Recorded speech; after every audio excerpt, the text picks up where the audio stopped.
Log on, tune in, find out. Another good idea from Cambridge. Tell us about motivic Donaldson-Thomas, invariants of fat points. Yeah, okay, so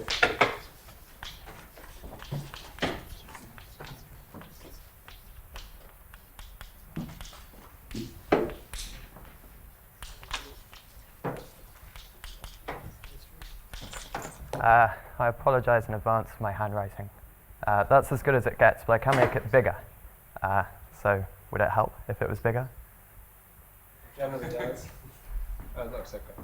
It's fine. Okay. So I'm going to talk about motivic Donaldson-Thomas invariants of fat points today. And why? Well, for several reasons. I think fat points provide a sort of interesting toy model for understanding motivic Donaldson-Thomas invariants. And in particular, you can sort of get your hands dirty and actually calculate things by hand. In the setup of Kontsevich and Slobodan. So I'll say in very, very broad terms what that is. The general setup is, well, the thing that we wish to understand is this integration map, which should probably beautify, from 3 Calabi-Yau categories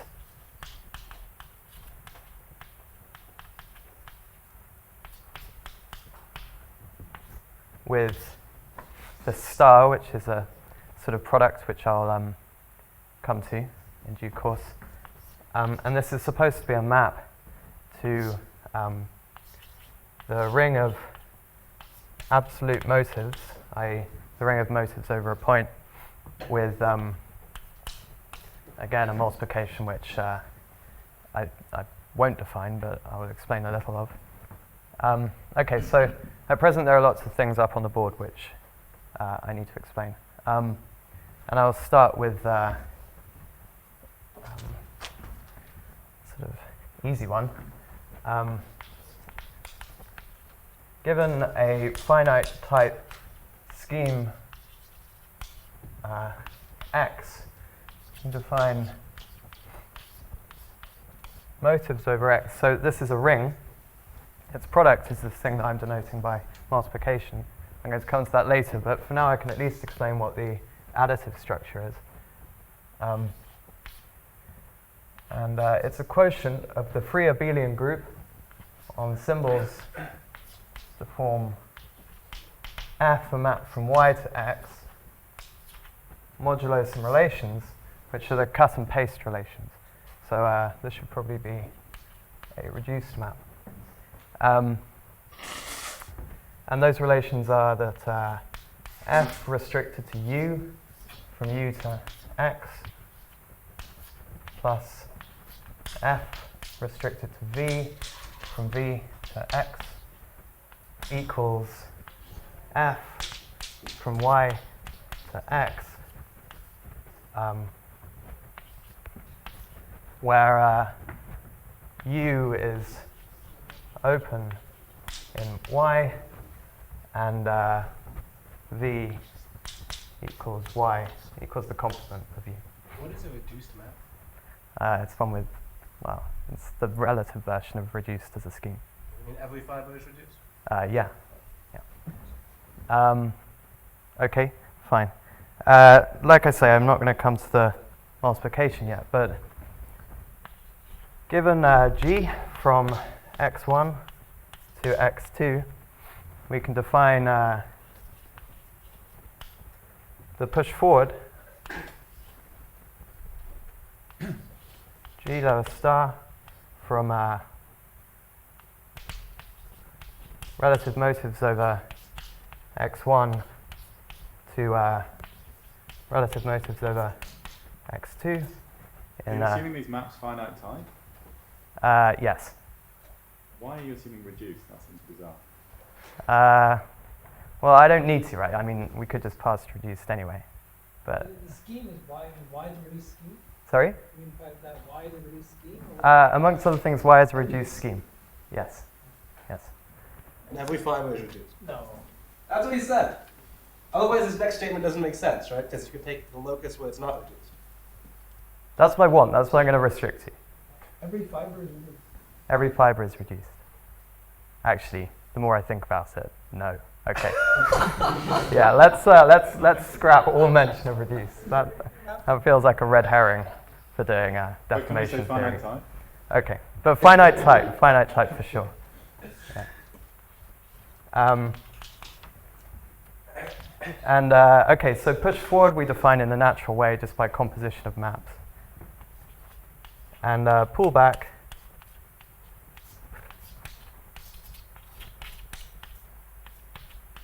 we define by fiber product.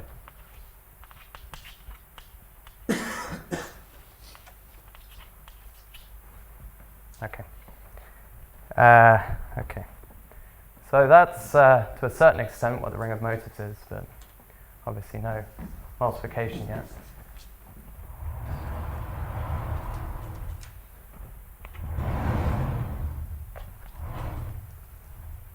Okay. So C, curly C throughout is going to be a 3CY category. And I'm only going to say some things about what that means here. One thing this is going to mean is that we'll understand the notion of families of objects in C. So given curly X, a family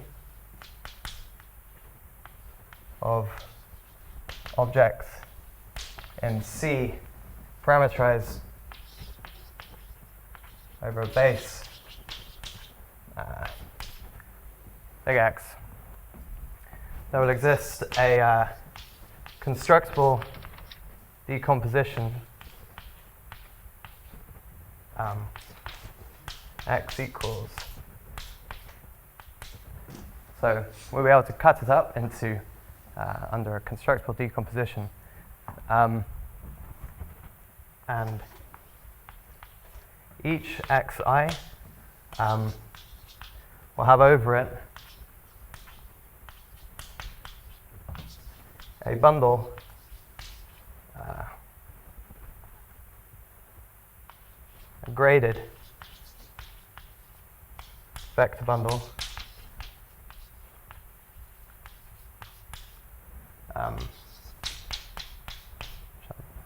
be all capitals, which has an A infinity structure. That means that we understand a bunch of maps from higher tensor products of this thing with itself back to itself, such that over each fiber X, we recover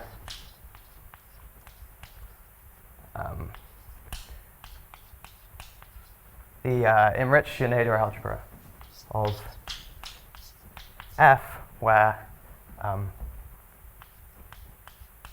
F is the object parameterized by X. Okay, so this is saying that our category is geometric in some way.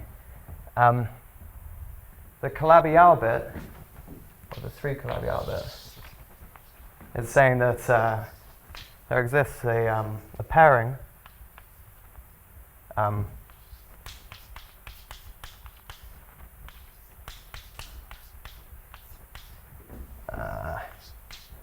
the trivial vector bundle that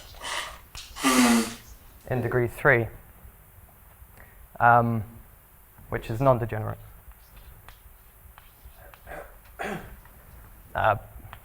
Plus some other stuff, which I'm not going to talk about. And so over a fiber, this is basically saying that this is a Calabi-Yau category in the traditional sense, i.e. there is a perfect pairing on the Schneider algebra of objects in it. Okay, so given this data, given such C, we define a function W min on the total space of x1 given by z, so this is a section of x1, goes to the sum for n greater than or equal to 2 of 1 over n, and the bracket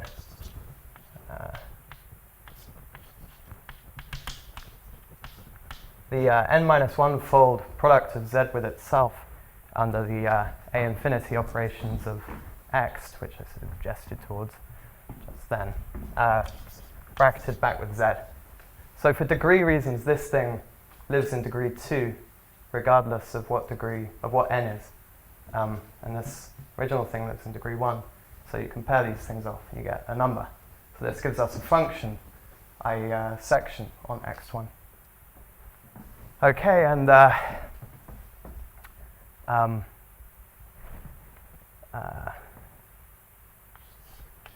then given this setup, one can almost define the Kontsevich-Seugman integration map.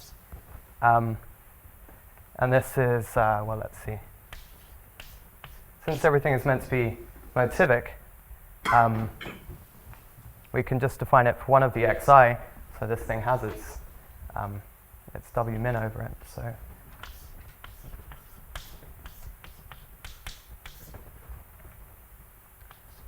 this equals, let me get this right,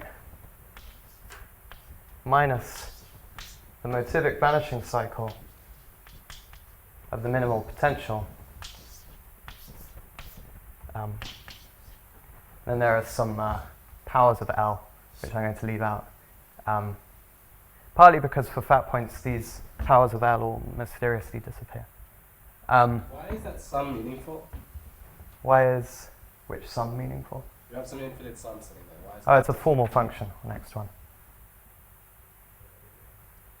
Is it graded by something? I mean, what is the... What do you mean? There's no, like, q to some power sitting in there. What? No. It's just a function, a formal function on x1. We're only interested in a formal neighborhood of the zero section anyway. So Oh, z's are very... It's multilinear. Yes. that is a section of the x1. Okay, so this I've said absolutely nothing about. This over x. So okay. So this, let me see. This thing here is a relative motive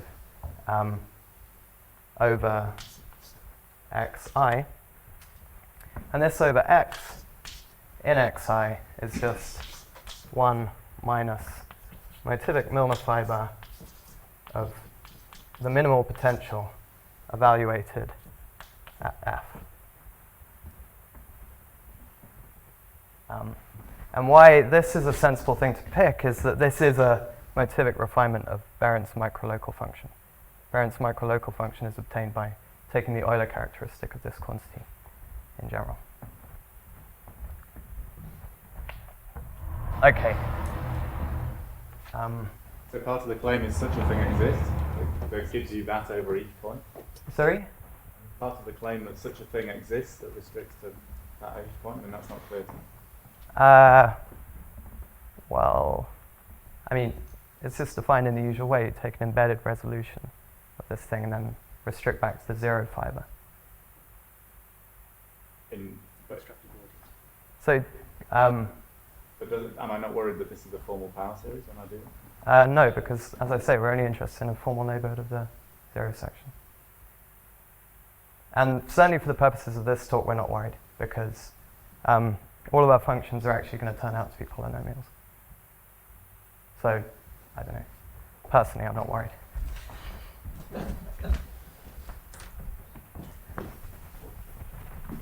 Okay, so I am well aware that everything I've said so far is horribly vague.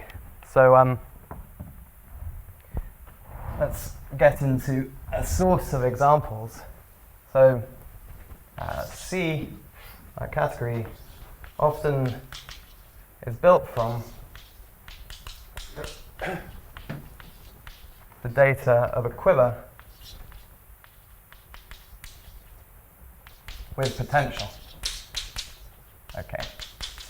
So a quiver is just for us a finite directed graph. And potential is going to be for us a finite linear combination of cyclic paths in that quiver. So let's take a really basic example. A quiver with one vertex, one loop, which I'm going to call A, and W equals A to the 4. Fine. So this gives us something called Ginsberg DGA, which I'm going to put in lowercase, DGA gamma Q W. I'm not going to define this in general, but in our case, this is as a graded algebra. This is freely generated by 3 symbols. A living in degree 0, A star living in degree -1, and then W living in degree -2. Okay, so it's the free non-commutative graded algebra generated by these things, but it has a differential which is given by dA equals 0 by necessity. dA star equals A to the 3, and dW, well, equals A star minus A star A. Okay.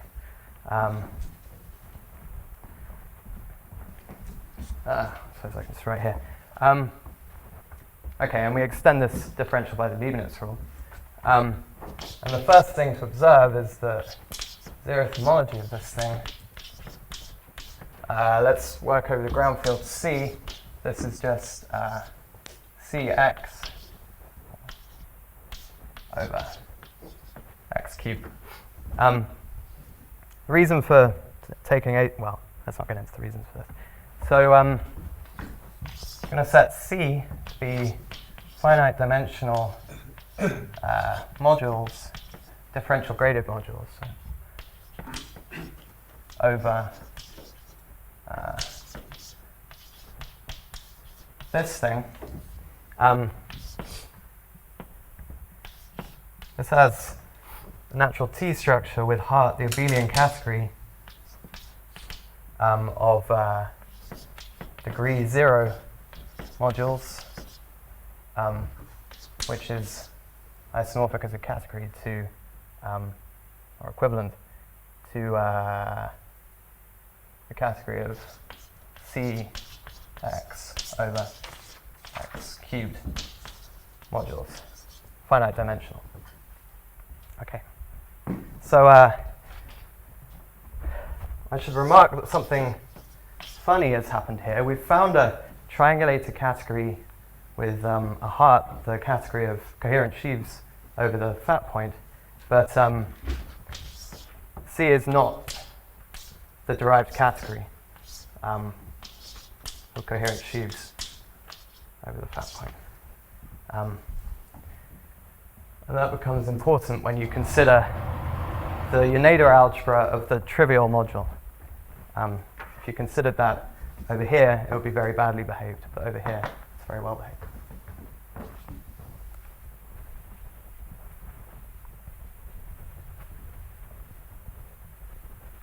Was this number 3 at all relevant? Yeah. If you take the non-commutative differential of W with respect to the arrow A, you get A to the 3. And in general, that's the definition of what A star gets sent to. That's not important, right? You could replace 4 by n. Oh, I see. 3 by n minus 1. It makes more interesting maths. Yeah. But yeah, of course. Okay, where am I? Right. So next comes some quite well-rehearsed facts about spaces of representations of these things. So let me define this to be B. Rep n B, I will just define to be algebra homomorphisms unital from B to n by n matrices. Then this is a Zariski closed subspace of rep n of the free path algebra, which in this case just equals the free algebra, which in turn is isomorphic, which is defined in the same way, and which is isomorphic to n by n matrices, i.e. I can send A to any n by n matrix, and that determines the whole homomorphism. And because this is free, there are no restrictions. And this, obviously, is smooth. But the crucial fact is that rep n B, considered as a subspace of this thing, is the critical locus of the function trace x4. So something in here I consider as a matrix. I can raise it to the power of 4 by matrix multiplication, then take its trace. That gives me a function on here, aka here. And the claim is that rep n B is the critical locus of that function. Okay, and again, Berend's microlocal function is the Euler characteristic of the motivic Milnor fiber of a point when that point occurs as a critical locus. So the natural thing is to refine that up and take the motivic vanishing cycle, which over a point is the, 1 minus the motivic Milnor fiber, as our refinement. So I'm going to define something which I'm going to call the, subscript n is for naive, though it's not that naive, is given as follows. So this is going to be a new integration map, which will actually turn out to be the old one.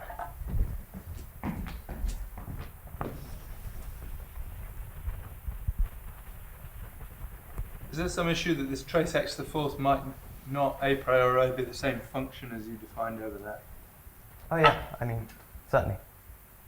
Yeah. That is an issue. Well, yeah, it's a function on a different thing. Yeah.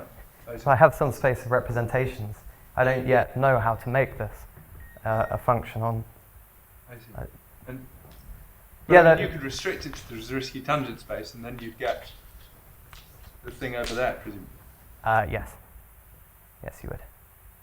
And you know. So that's. That in itself is slightly non-trivial. Non-trivial. And then this motivic thing is independent of which of those two representations you take. Yes. That's some theorem of someone. Yes, it's in the thesis, if you want to wade into that. Given x and x as before, we break up x give it under some constructible decomposition such that we have alpha i's from xi into rep n b. So I should say, just for clarification, this is a family of objects in the smaller category. I break my thing up so that I have maps into rep n b such that my family are restricted to xi is isomorphic to the pullback of the tautological family.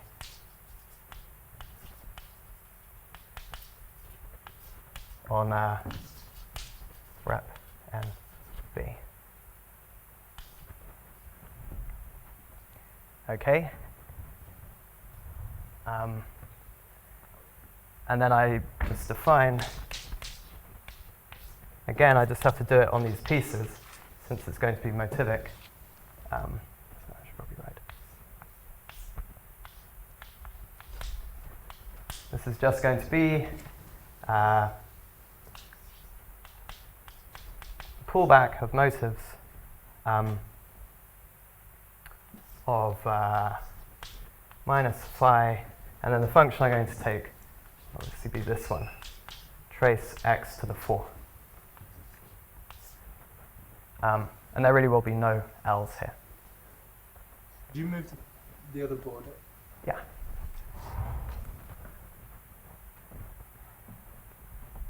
So this isn't a fine moduli space constructed, or? It doesn't matter. It's in no sense a moduli space.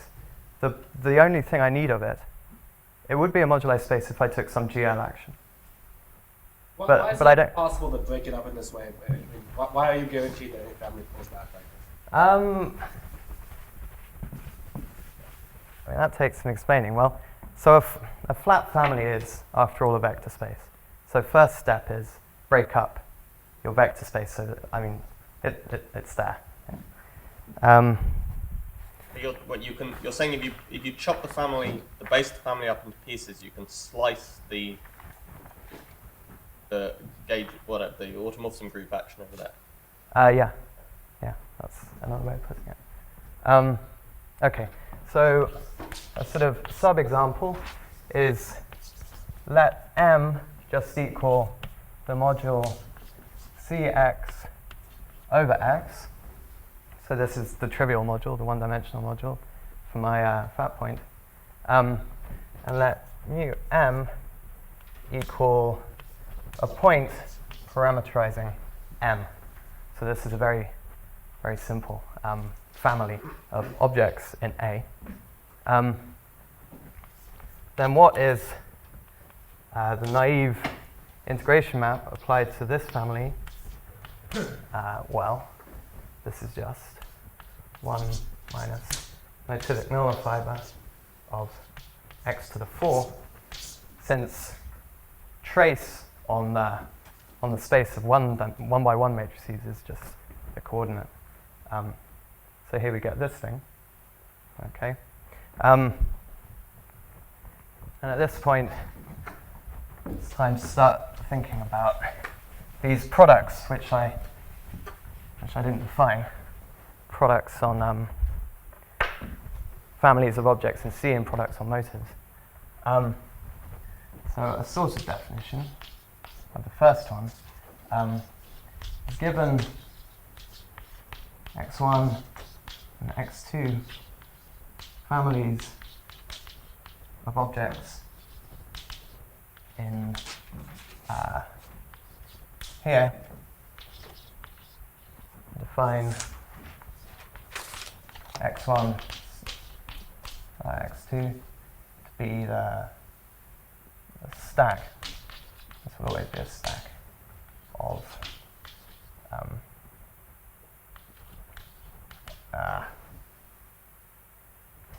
I should maybe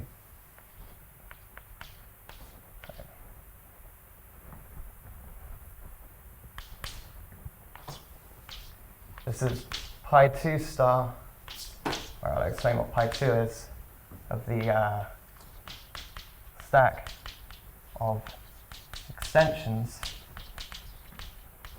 of objects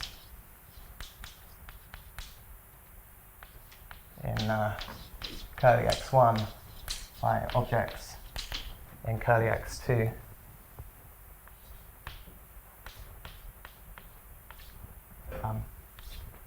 So these are short exact sequences, and pi 2 just maps me down to the central term of such a short exact sequence. Okay, and so our preservation of associative product There's no particulars on the left-hand side, right? Or to the Yes. Yeah. But you're now considering families over stacks? Well, I don't need to. But the point is that even if I don't, I'll end up with stacks. That's why I had to write stack on the board. Otherwise, I wouldn't. Yeah, but are you trying to write a product on some set? I'm just trying to ask what the set is. Oh, So families over stacks? yeah, sure. Okay. So, in our very basic example, we're going to want something like this.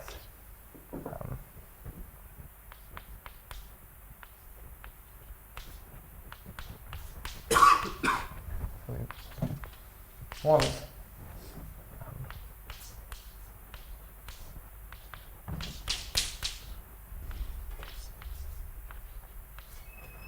okay.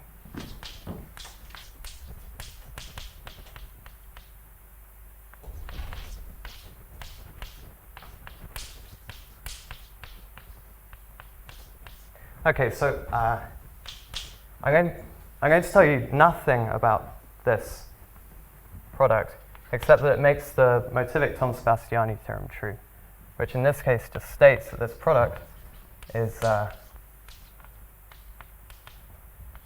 1 minus motivic Milnor fiber of this function on two-dimensional affine space. Where's phi n a map from into? From families of objects in C to absolute motives. You haven't really defined phi as a map, though, right? You just said take any family where this is such that it pulls back, and then you know. Well, I mean, what? There's something you have to say about it not depending on the family you chose. about the family Okay, you chose. then I'll say it. It doesn't depend on the family you chose. But I'm also worried that if you chop a stack up into pieces, you won't get an absolute motive of, in the motive of varieties. You'll get a class in the motive of stacks. Well, I mean, we localize the ring. Is that the problem? I mean, if you localize the ring by inverting all the motives of GLNs and L, why? Right, but you're going to end up in that localized ring of absolute motives, not. Yeah. But in my example, I'm not. That's why it's not on the board. Yeah, but you're right, of course. Okay.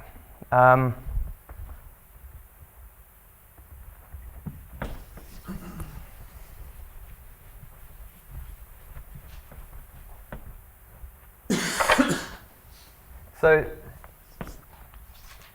the underlying coarse moduli space of this stack will just be x1 of M with itself. So coarse moduli space. This. Okay, and the claim is that this embeds in 2 by 2 matrices over C as the strictly upper triangular. So, strictly upper triangular matrices. That's because if I have some extension of M by itself, this may not split, it may not be trivial, but as vector spaces, I can pick some splitting.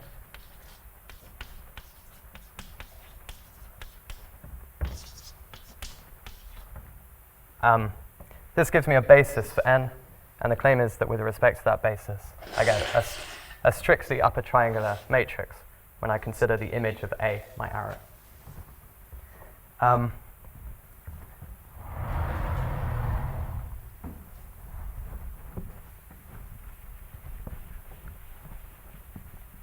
In this integration map, do you not want to keep track of the dimension of your, in the target, do you not want to keep track of the dimension of the modules you're talking about? Keep track of Dimensions of the modules you're talking about. what, with the powers of L, you mean? Well, Oh, I see. Yes. I mean, I'm just telling you what the product of the coefficients is. In order to get nice products of infinite series, of course, yes. So the target is maybe absolute motives adjoin a variable. Yeah. Okay. So, waiting for time, not too bad. Okay, so necessarily, this has to live in the zero locus of trace this function, but also in the critical locus of trace x to the 4. Now, the point of picking a nice example is that we can actually calculate motivic vanishing cycles. So let me first describe what this thing is. This is just the cone over the variety v trace x to the 4, which is a closed subvariety of P3, right? I mean, this is a homogeneous function in 4 variables, so it lives in here. Okay, now everything in sight has a PGL2 action acting by conjugation. And V of trace x to the 4, it turns out breaks up into 3 orbits. That's 3 orbits.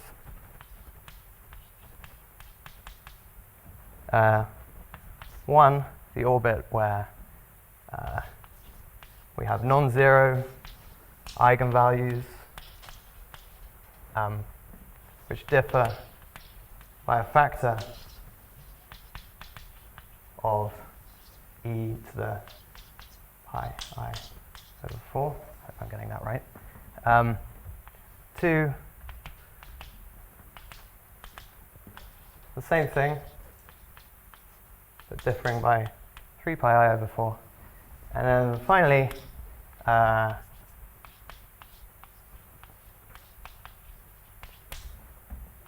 the nilpotent matrices. Okay.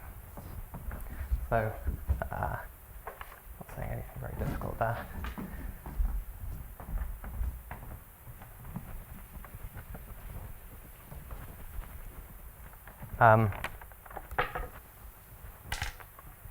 The basic algebraic geometry going on here is that the singular locus of this thing just equals orbit 3. You get P1's worth of singularities of A3 singularities. So this is the singularity cut out by the equation x to the 4 plus y squared. Okay. So let me give the coarse moduli space here, which is this thing. Let me call this Z. Then there are really only 2 modules that we're parameterizing in this space. There's the non-trivial extension and the trivial extension. So it makes some sense to break Z up into Z0, Z star. So this is just, well, this equals 0 as a matrix. This equals the rest of Z. If we're about, well, we have our map in to rep B given by identifying this space as the space of strictly upper triangular matrices. Okay, so we're able to write down the naive integration map of Z. This has to be, if it's well defined, this sum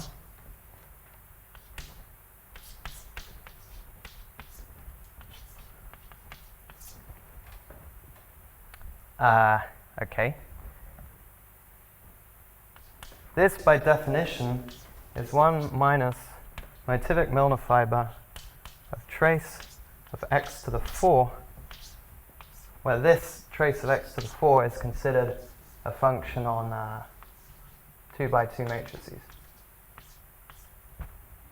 Because that is our function. And then we get a torus worth, so affine line minus 1 worth of things lying over the singular locus, but the singular locus all looks like singularities of this form. So we end up with a 1 minus motivic Milnor fiber of x to the 4 plus y squared. Okay. And then the bottom line is that you can, by hand, show that this is equal to 1 minus motivic Milnor fiber of x to the 4 plus y to the 4. So we're good. This was the other side of the equation. So this equals, well,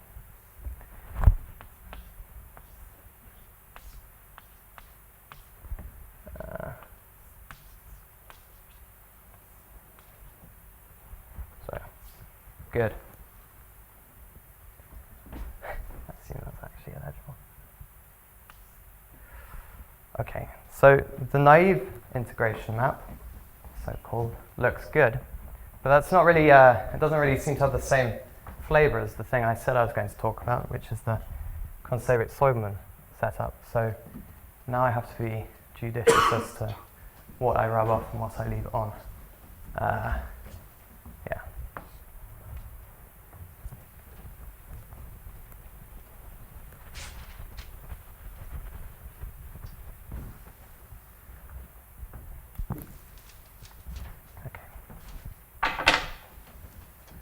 So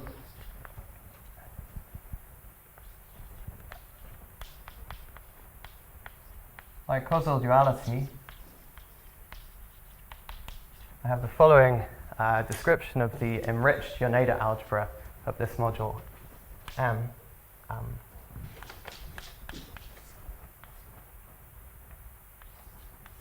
So as underlying graded vector space,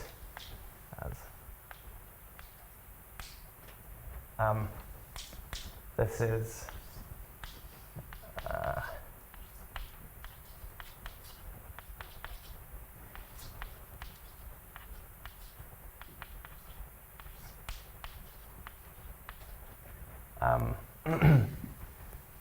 going to call this alpha in here, an alpha star in here, a unit in here, and an omega in here are my graded basis.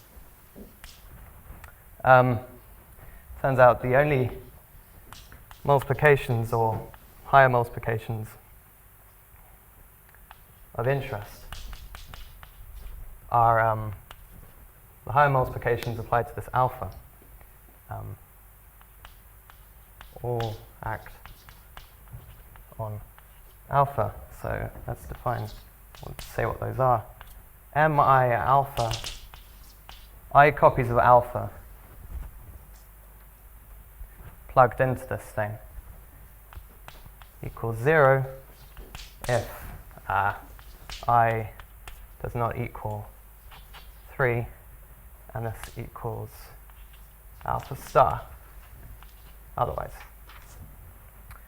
This thing has a Calabi-Yau pairing given as follows: alpha with alpha star equals, I mean just the obvious one, alpha star with alpha equals 1. It has the only non-degenerate pairing it can possibly have.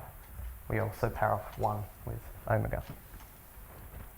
Okay, so one can verify directly. Let me just remind you of what this thing was. This was, there should probably be a minimal in here.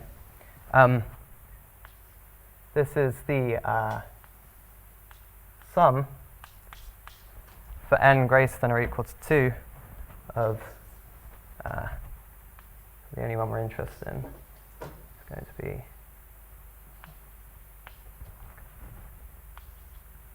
the n minus 1th higher multiplication of z with itself. So this is w min acting on z paired with z.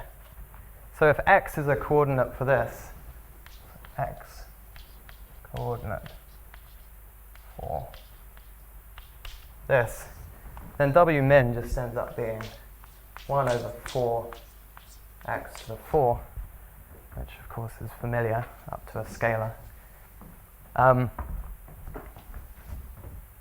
So, reached the point where I don't want to rub off anything.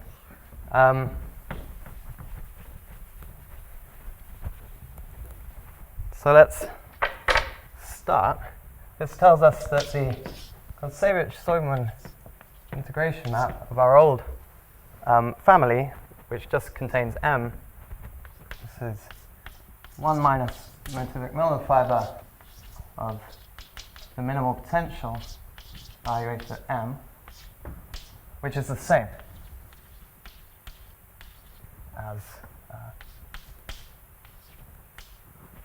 all we've done is change it by a scalar, and it makes no difference. So this gives us the same thing as the naive integration map. So now let's consider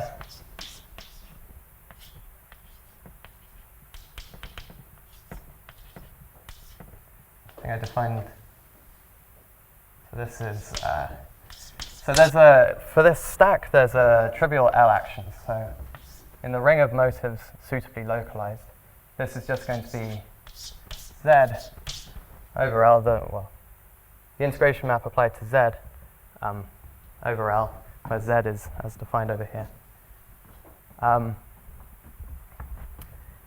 again, there are only really two cases. So again, remind you, we decompose this as Z0 union Z star. So the module parameterized by this point is the trivial extension. And it's quite easy to write down a minimal model for the trivial extension. We have that x1 of m direct sum with itself to m direct sum with itself.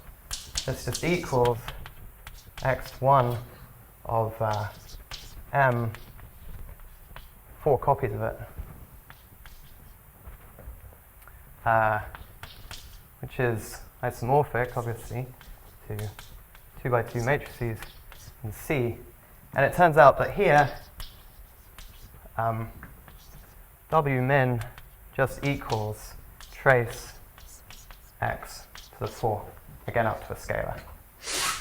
So we get that phi of Z0 equals the naive integration map applied to Z0.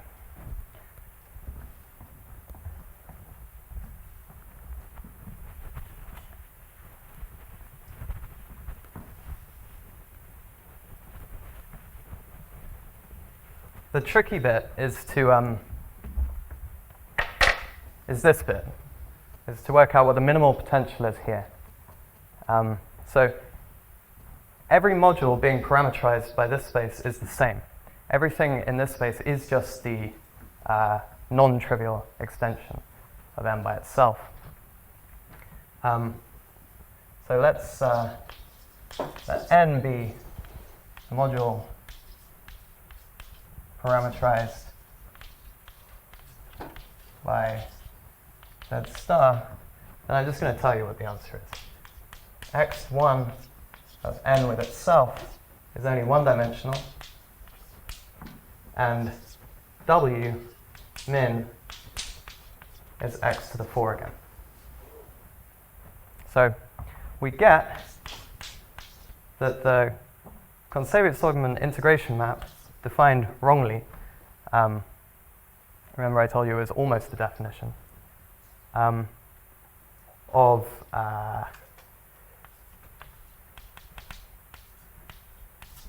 this stack function. This equals 1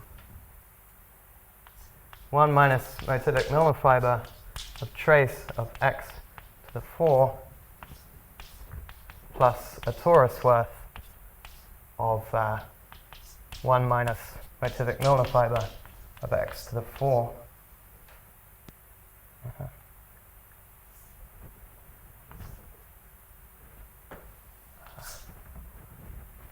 all over L to account for stabilizers.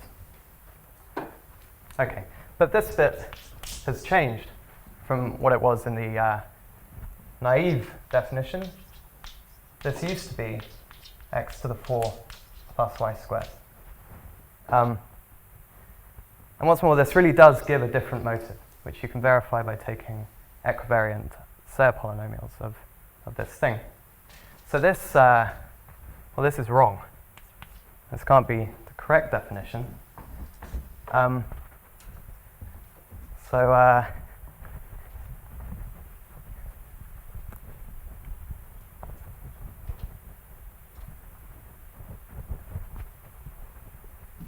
mean, in a sense, this whole talk is just motivation for Tom to read my thesis, because when we get the definition of what the correction is in the correct Kontsevich-Soigman integration map, and that is that orientation data provides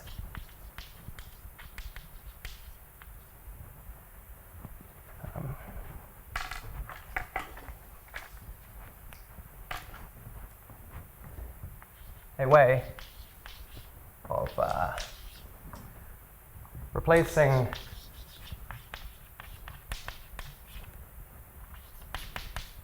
x, this pair, the x1 bundle with the minimal potential, with something slightly bigger, x1 direct some vector space with function box product q, where q is some quadratic function on this new component v, such that integrating with respect to 1 minus motivic Milnor fiber of W min plus Q gives the right answer.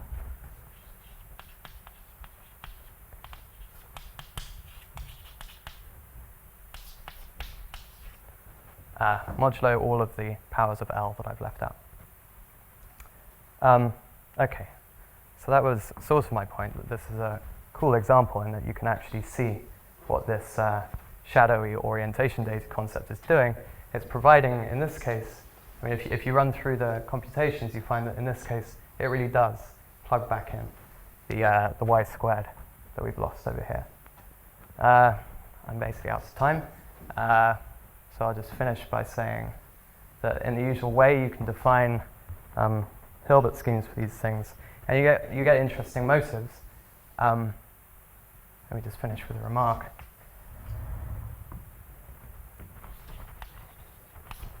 We are getting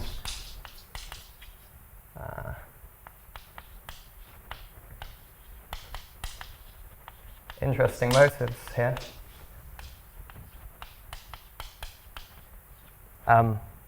In that, let's see, well, the motivic Milnor fiber of x to the 4, this has some monodromy, and these other motives I have up on the board, these are curves, they're non-linear.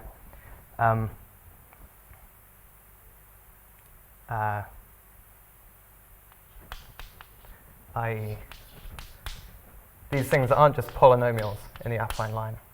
So we have a sort of retraction diagram.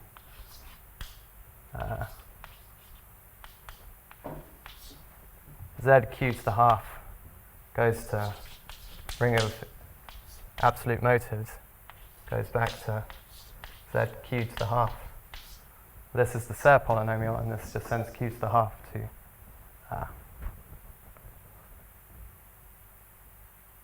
let's see. Well, we just send Q to the motive of the affine line, and generally in motivic Donaldson-Thomas theory, or in previous known examples, you end up in this subring. That's all I want to say. And the point is, you don't always. Bottom line. Okay.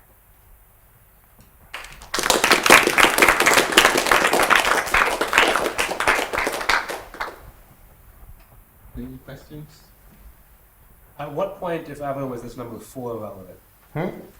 Number 4, when was it? Was it ever relevant? Yeah. It's what makes this. It's what makes the orientation data contribution non-trivial. So 4 had been any other number. If it had been any other number, there would have been no orientation data contribution. That's because in the